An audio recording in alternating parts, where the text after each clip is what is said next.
All rise. We will there.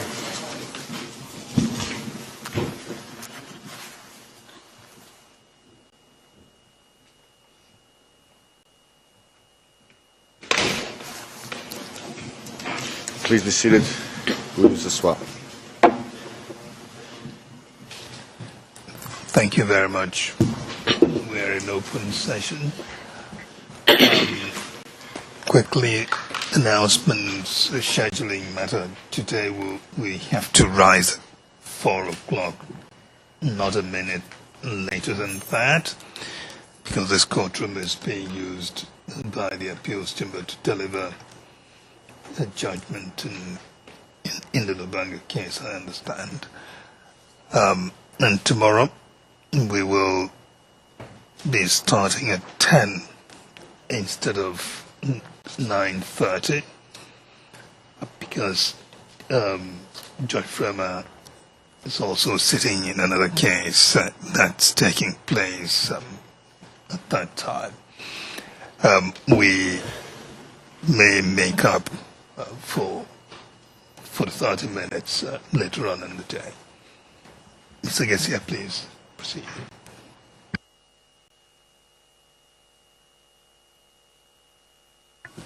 Your Honors, I'd ask that we go back into private session. Private session.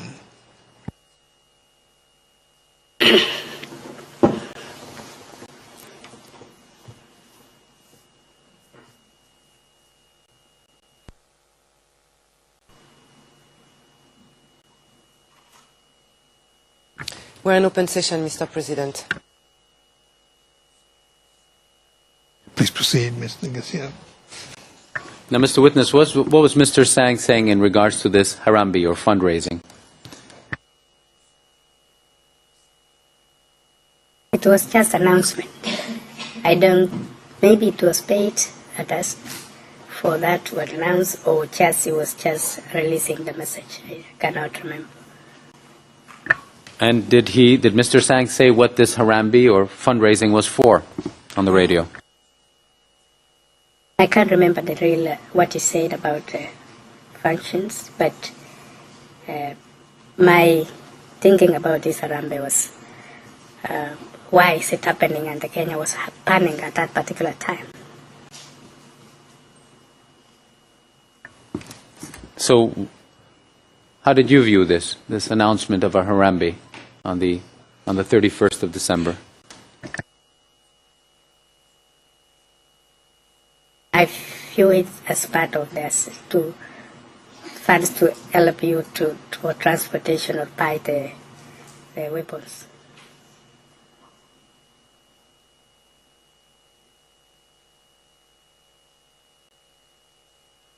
I think the transcript is not clear. You said, I view it as part of this to help, I think you said, the youth for this transportation of transport to the site of the war.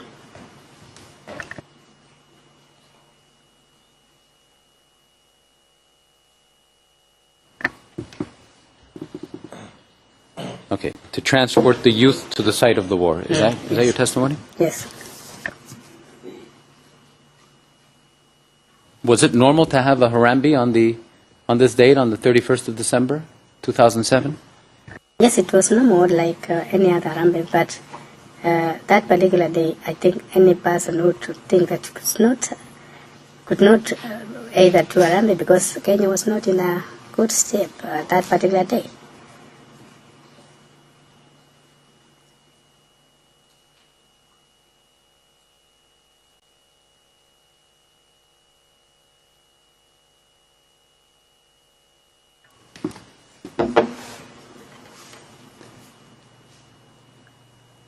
Now, is there anything else that Mr. Sang would have said when you heard him on that particular day, the 31st No. of December? 1 second. I'm interested to know why the witness gave that interpretation of the events. That is why he would view the announcement of the Harambee as some sort of fund raising to enable the youths get transportation. Is that what he said? Transportation for the war. To the sites of violence. Can we? I want to know why he gave that interpretation to the Harambee announcement. Now, Mr. Witness, why is it that you interpret this announcement of a Harambee as being, as its purpose being to transport youth or to help in this regard? Can you explain that to the court?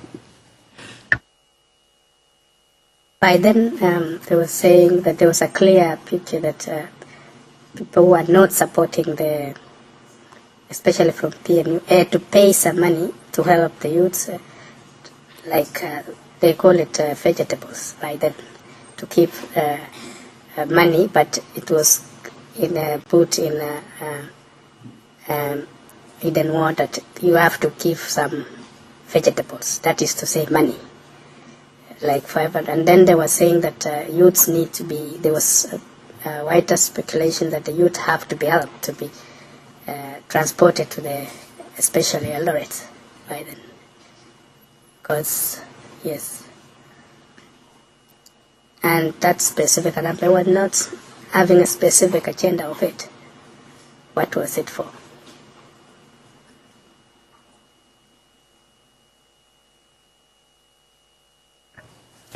So I understand that you said this specific Harambee had no specific agenda, and you also mentioned that there was wider speculation that the youth have to be helped to be transported to Eldoret. Where was this coming from? The group of people could say, or if you meet some people, could say, people have to go to help people, because Munyaka was mostly populated and by Kikuyus, and it was actually needed to be affected from that side. All right. Witness, you testified that there was a Harambee announcement you heard on the radio. And you said that you interpreted that announcement to be part of the fundraising efforts for the war, as you called it. What I want to know is whether anything was said as part of that Harambee announcement, which then made you interpret the announcement as part of the fundraising efforts for the war, as you called it. Was there anything said as part of the Harambee announcement that led you to that conclusion? I didn't hear that one from the radio, but I hear from the ground, or the people could say that this is Harambee for that particular purpose, but it was not announced over the radio that this money is for the transportation to the pier. Did you hear, I don't know whether you've answered this before, but bear with me. Did you hear, as part of the Harambee announcement, what it was for? I think it was only said to help youths, but it wasn't said for the war enemy. Yeah. So you said the Harambee announcement did say that it was to help the youth. Yes, but I didn't hear anything to do with for the war. But what I could hear from the ground, it was just meant for the to buy the things, they call it things, but that is to refer to weapons. In the past, as far as you could recall, had there been Harambee announcements made to help the youth? Yes, of course. In the past? Yes, Your Honor. Before the political violence in 2007? Yes, Your Honor. Thank you. Mr. Kesia, please continue.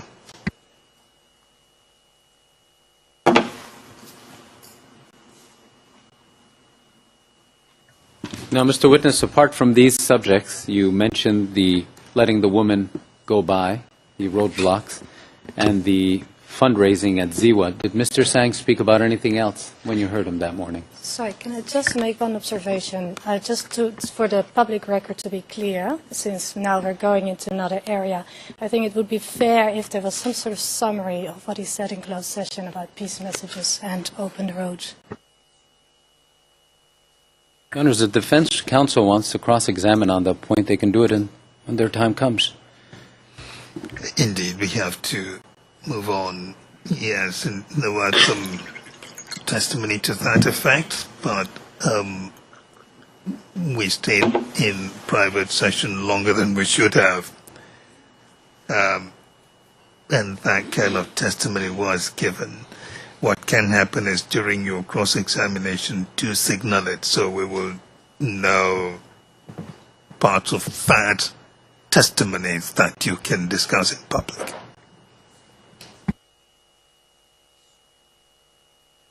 Mr. Garcia, proceed, please. Now, Mr. Witness, I'll repeat the question. Apart from these subjects that you've already spoken about, letting the woman across, go through the roadblocks, the Ziwa fundraiser, did Mr. Sang speak about anything else that morning when you listened to him? The time was too short, and I can't recall any other message. And just one last matter in regards to letting the woman through the roadblocks. To your knowledge, was this followed?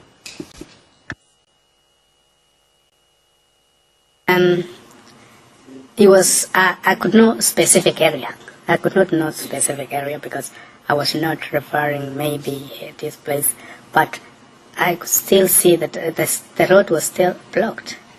So, but anyway, and that announcement was there in general, but I don't know if it really happened. But that's what I heard sometimes saying. And just one last question on that matter, but was that a message regarding all women in general or women of a specific ethnicity? Who was Mr. Sang referring to?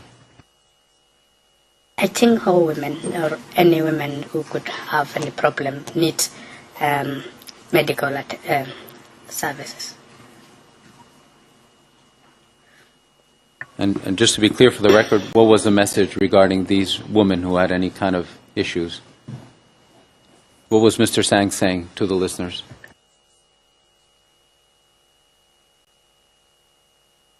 I think Sang sometimes could use his placed voice, and actually he has a very nice calling when he says something. But at this particular time, he was really wanted to some people to be given the way to be taken to the hospital because he knew that some other places was not possible. Yeah.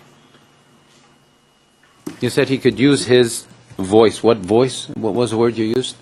It's the radio public announcement to announce sometime peace.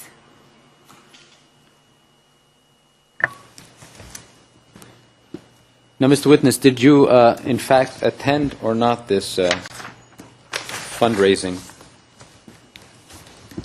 in Ziwa? I attend because some people go.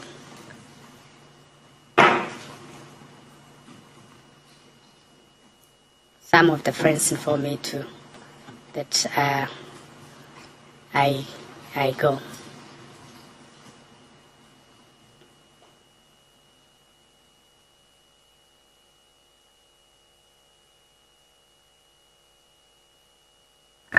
Can you tell us what means of transportation you used to get up to Ziwa? There were some vehicles which was carrying people, like public transport. But it was not easy to go back to Ziwa that particular day, but because manning of the roads was also there.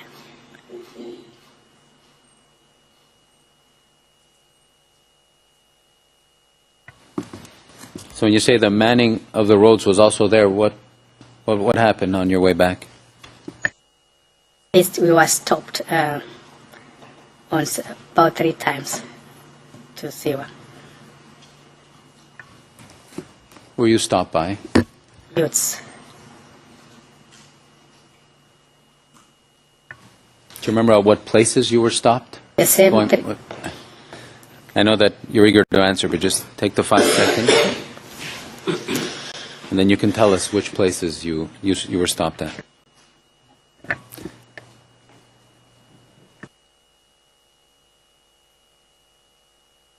same roadblocks which were there, in the 3 of them, and one in a place called Junction. But that one was not big one, but the one which was big one was in Gwinnett. Now, did you manage to get through these roadblocks? Yes, we managed, but after the drivers stopped and sometimes give out some money to the youth. And just for the record, could you tell us where these roadblocks were situated on your way back? I've identified that the first 3, which was already talked in my first testimony, and the one at a junction of between Eldoret and Siwa.